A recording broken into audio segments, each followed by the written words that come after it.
Bonjour, bienvenue sur Drive-In, une émission de jeuxdegolf.tv. Je suis ici au golf de Saint-Cloud en présence du directeur Denis Favre et président de l'association des directeurs de golf de France. Bonjour Monsieur Favre. Bonjour Laurent. Merci de me recevoir ici sur la terrasse du clubhouse du golf de Saint-Cloud. Avec grand plaisir, avec un beau soleil parisien aujourd'hui. Exactement. Alors Monsieur Favre, deuxième thème de notre entretien, toujours un peu en lien avec le développement du golf. La question du tourisme, on n'en parle pas tant que ça parce que nous on est français, franco-français, mais finalement comment on est jugé à l'extérieur de nos frontières. Je crois que vous avez une anecdote sur les Américains d'ailleurs à propos de la Ryder Cup. Oui, une anecdote glissée par Pascal Grisot qui aime à la conter. C'est le fait que jusqu'à l'organisation et l'accueil de la Ryder Cup, peu d'Américains, de joueurs de golf américains savaient que nous jouions au golf en France. Donc c'est cette anecdote qui me fait sourire et qui à la fois m'attriste parce que cela me permet de mesurer tout le chemin qui nous reste à parcourir pour que notre France destination golf puisse rentrer dans les mœurs. Voilà. Oui, parce que quand on parle du développement du golf en France, on peut créer des nouveaux golfeurs, puis on peut faire venir des touristes golfeurs en France. On a un pays qui est très divers dans sa géographie, dans ses golfs d'ailleurs. Comment on pourrait arriver à mieux vendre la destination France à l'étranger ?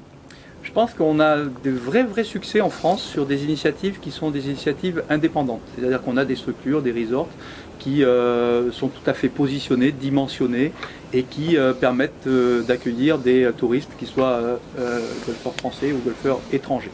Malheureusement, nous n'en avons que trop peu. Et ensuite, nous avons des destinations golf qui sont vraiment à connaître ou en tout cas à découvrir, et pour autant on est assez mal organisé encore parce que finalement nous avons des structures qui sont plutôt vieillissantes puisque l'essentiel des structures des golfs sont nées dans les années 80-90, donc ont 30 ans d'existence. À partir de là, vous avez un système d'arrosage qui est plus ou moins déficient. On a des moyens qui sont peut-être moins importants qu'ils ne l'étaient avant. Et donc, quelque part, le touriste, il a volonté de pouvoir trouver des terrains de jeu qui sont des terrains de la qualité de ce qu'il a au quotidien, qui est dans les quelques destinations où il va déjà. Je pense au Maroc, je pense au Portugal, je pense à l'Espagne. Donc, premier aspect, progresser sur nos structures et faire en sorte qu'on soit plus performant d'un point de vue technique. Deuxième aspect, il faut consacrer un peu d'énergie, un peu de moyens à se faire connaître et à ce que j'évoquais tout à l'heure pour la clientèle française reste vrai pour la clientèle étrangère, faire en sorte de magnifier cette expérience client et faire en sorte que les personnes qui viennent nous visiter, on en a beaucoup en France puisque je crois qu'on est le pays le plus visité au monde, fait que ils viendront aussi, ils débarqueront aussi à Roissy avec leur sac de golf, ce qui n'est pas forcément le cas aujourd'hui, et découvriront les magnifiques régions françaises, mais aussi au travers du golf. Et là on a un vrai travail, mais aussi un vrai potentiel, ce qui est encourageant pour nous tous. Bien sûr, parce que c'est finalement très paradoxal d'être un des pays les plus visités au monde et pratiquement très peu pour le golf. Oui, le déficit en termes d'image et le déficit en termes de communication est vraiment réel, mais c'est aussi un déficit en termes d'organisation, c'est-à-dire que paradoxalement nous ne sommes pas formés ou nous n'avons pas eu encore l'idée de développer cette nécessité et cette capacité à pouvoir accueillir des gens de tout pays. Alors, quand on vous entend, on a l'impression que finalement la clientèle qui serait plutôt attirée par le golf venant d'étrangers serait plutôt une clientèle plutôt sur des produits, peut-être pas de luxe, mais plutôt des produits haut de gamme. Quel est votre sentiment par rapport à ça ? Est-ce qu'on peut faire venir des golfeurs plutôt à la campagne d'ailleurs, ou est-ce que c'est vraiment dans les grands golfs, les grands resorts français qu'on a un enjeu de développement du tourisme golfique ? Je pense qu'il est de deux niveaux parce que toute région de France a un attrait. Alors bien sûr, on imagine faire en sorte que nos voyages golfiques soient des voyages aussi liés à la culture et liés à la découverte de notre patrimoine et de ses richesses. Mais franchement, on a beaucoup de potentiel et un petit peu dans toutes les régions. Si on fait le parallèle avec le ski s'est énormément développé auprès du tourisme étranger. Et donc, il n'y a pas de raison que la destination France ne soit pas une vraie destination golfique. Pour cela, il faut encore une fois qu'on s'organise, mais que chacun travaille ensemble. Je pense par exemple à des comités régionaux de tourisme, à des comités départementaux. Il faut en faire en sorte que chacun travaille dans le même esprit. Mais regardez aujourd'hui les agences de voyage font plus de propositions pour aller jouer au golf à l'étranger que pour venir faire du réceptif en France. Est-ce que donc, quand vous parlez des stations de ski finalement, est-ce qu'on peut se benchmarker, le golf peut aller prendre des idées dans le domaine du ski et en emprunter et les importer dans le golf? Ah, heureusement, oui, c'est un vrai. Alors pour moi, c'est une vraie source d'inspiration, mais il y en a beaucoup d'autres. Les palaces parisiens, la façon dont la région de Bordeaux s'est organisée pour la visite des châteaux, la façon dont on a créé aujourd'hui en France des vraies occasions de développer de l'expérience client qui est une source d'inspiration pour nous tous, bien sûr. Nous tous avons à nous inspirer de ce qui fonctionne bien, que ce soit dans le golf, à l'étranger ou en France, mais également au travers des autres activités qui sont un peu similaires à la nôtre, et le ski en est une. D'accord. Alors, je vous propose de quitter le sujet tourisme golfique pour revenir au sujet français, et plus particulièrement la DGF. Quels sont les projets sur lesquels vous travaillez au niveau de l'association et de réunion des directeurs? Vous vous rencontrez d'ailleurs, je crois, plusieurs fois dans l'année? Alors, nous nous rencontrons essentiellement une fois dans l'année, à l'occasion d'un congrès des directeurs de golf qui a lieu entre le mois d'octobre et le mois de décembre. C'est 3-4 jours, c'est un métier qui est très prenant, donc c'est difficile pour nous de trouver un peu de temps pour pouvoir nous échapper. Mais c'est l'occasion de rencontres et d'échanges qui est l'une des premières vocations de notre association. Mais nous avons aussi du travail autour de 3 axes majeurs que sont d'abord la communication, faites en sorte de pouvoir apporter de l'information auprès de nos membres, pouvoir échanger, pouvoir demain être beaucoup plus performant encore, et notamment au fait de toutes les évolutions législatives et techniques. Deuxième axe, le développement. Bien évidemment, plus on sera nombreux et plus on sera représentatif, et plus ça sera, nous serons, nous l'espérons, écoutés. Ce qui est déjà forcément le cas, hein, je vous rassure.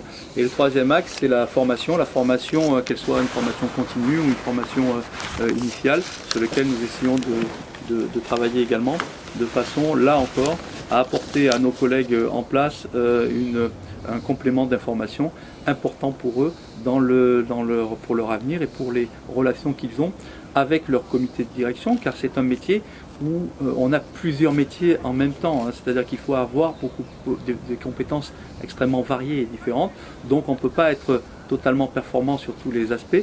Moi j'ai tendance à dire que le directeur de golf, c'est un généraliste entouré de spécialistes. Mais en tout état de cause, pour être généraliste, il faut avoir accès à la connaissance. À la connaissance des spécialités. Absolument.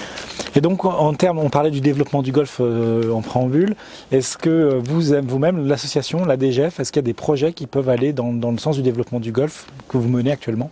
Oui, bien évidemment, sur les réflexions que nous pouvons mener, mais alors là, plutôt cette fois-ci avec nos partenaires institutionnels.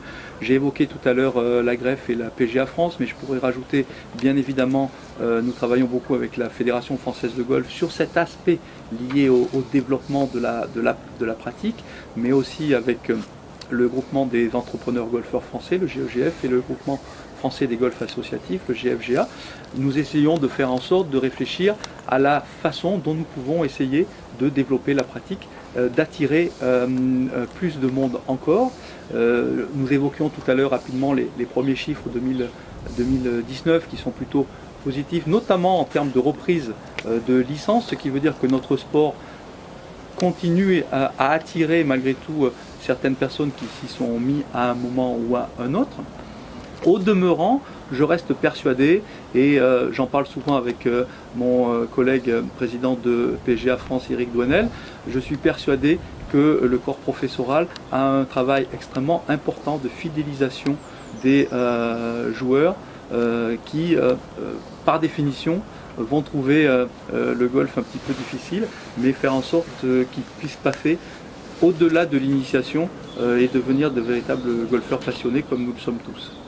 Alors, j'ai une question, je ne sais pas si vous pourrez me répondre, mais je crois qu'on entend souvent que la majorité de golf sont déficitaires en France. On a des chiffres, on entend parler de chiffres, 60%, 70%, c'est assez pas clair. Qu'il en est-il? Et est-ce que c'est difficile de rentabiliser un golf? Alors, deux questions. La première, s'ils étaient déficitaires, je pense qu'il n'y a pas d'entreprise qui puisse perdurer en étant déficitaire, ou à moins qu'il y ait beaucoup de mécènes ou beaucoup de capitaux propres. En tout état de cause, aujourd'hui, ce qui est clair, c'est que ça ne dégage pas beaucoup au-delà d'un petit équilibre d'exploitation. Voilà.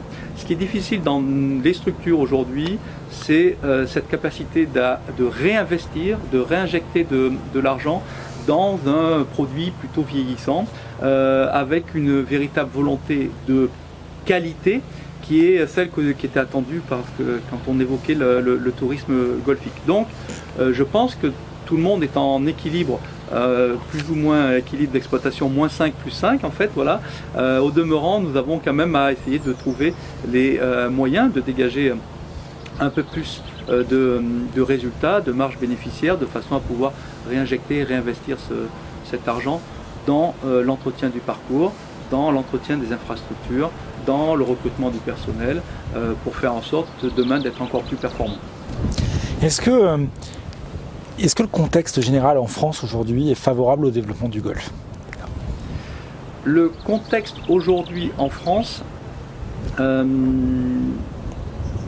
pense qu'il est extrêmement compliqué, mais quel que soit le sport que l'on pratique.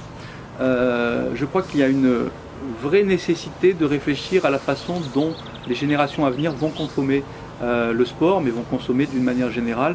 On le voit dans l'hôtellerie par exemple, plus beaucoup d'ados, plus beaucoup de jeunes enfants, enfin de jeunes étudiants vont dans des hôtels. Donc on voit bien qu'il faut être en capacité de pouvoir proposer autre chose, innover. Et en ce sens, notre métier a particulièrement changé ces 30 dernières années, puisque bien évidemment, quand on était dans les années 80-90, les golfeurs ils venaient plutôt à vous naturellement sans que vous ayez beaucoup à vous en inquiéter.